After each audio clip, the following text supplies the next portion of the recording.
So about a month ago, I made a video on FNAF no longer being scary, and I posted it on here, and then I also posted it on TikTok, which, my god, did it blow up. Anyway, FNAF 2 movie released a little bit ago, and I watched it, and I'm gonna give you my non-spoiler review and then get into a spoiler review. So if you haven't seen it, or you're planning to see it, you'll get a warning before I get to the spoiling part. Now, what do I think of the movie? It was okay, I guess. The biggest complaint I had from the first one was the fact that it wasn't scary, like, at all. And actually, FNAF 2 is, like, twice as scary, but 2 times 1 is still 2, you know what I mean? There was still a lot of things I just did not like about it. A lot of it came from the first movie, which carried over, most of which I won't get into here, but just to name a few, the voice acting in some of the scenes were very odd.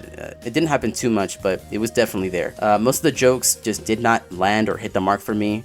Some did, but most of them did not. The withered animatronics, while they looked great, they weren't used very well or as often as they probably should have, in my opinion. Now for the things I actually did like. One, like I said, they really improved in the scare factor here. I actually jumped a few times compared to the first movie, where I probably jumped maybe once. There was a couple scenes here that actually looked really good. Also, the marionette carried crazy hard in the scare factor here. The design is amazing, and I hope to see more horror like this in the future of these movies.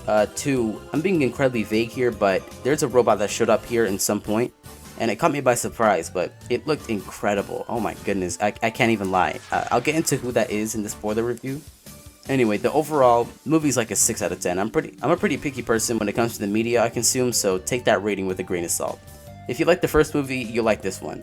If you're like me and hated the first one, you'll find this one to be a lot better, but still not very great.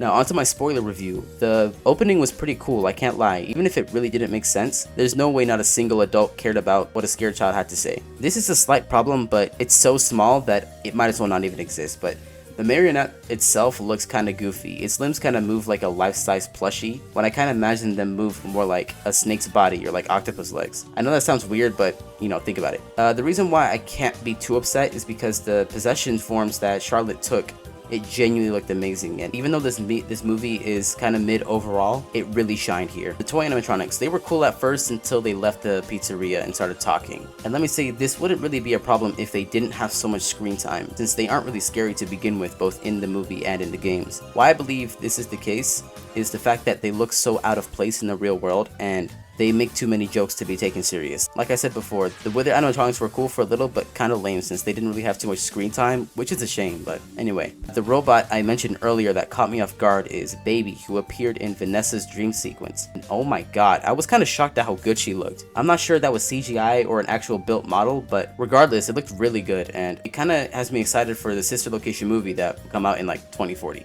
What I found interesting is the fact that Michael Afton was introduced here, meaning we now have 2 Mikes.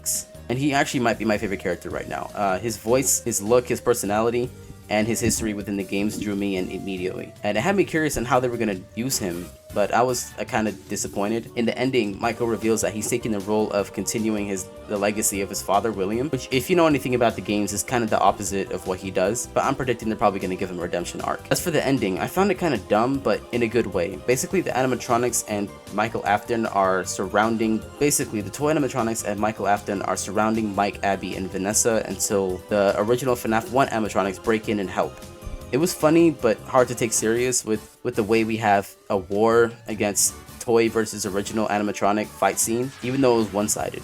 I really wish we ditched this whole humanizing of these animatronics as a whole. I feel like it was cranked the scare meter at least 5 times higher. Some small things to mention: Mike, the main character Mike, in an effort to help Vanessa with her dreams, advises her to intentionally sleep and try to get clues from her dreams, like he did. But he makes a joke essentially saying, maybe don't sleep as much as I did, which I believe is a reference to how much he slept in the first movie and how the audience called it out, which, you know, it got a laugh out of me because that was funny. And Toytika spoke way too damn much. Overall, I found this movie to just be barely okay, but hey, at least I didn't mentally check out this time. So as long as we continue this upward trend and ditch the humanization of the animatronics as a whole, I think we'll reach a great movie by the 4th one.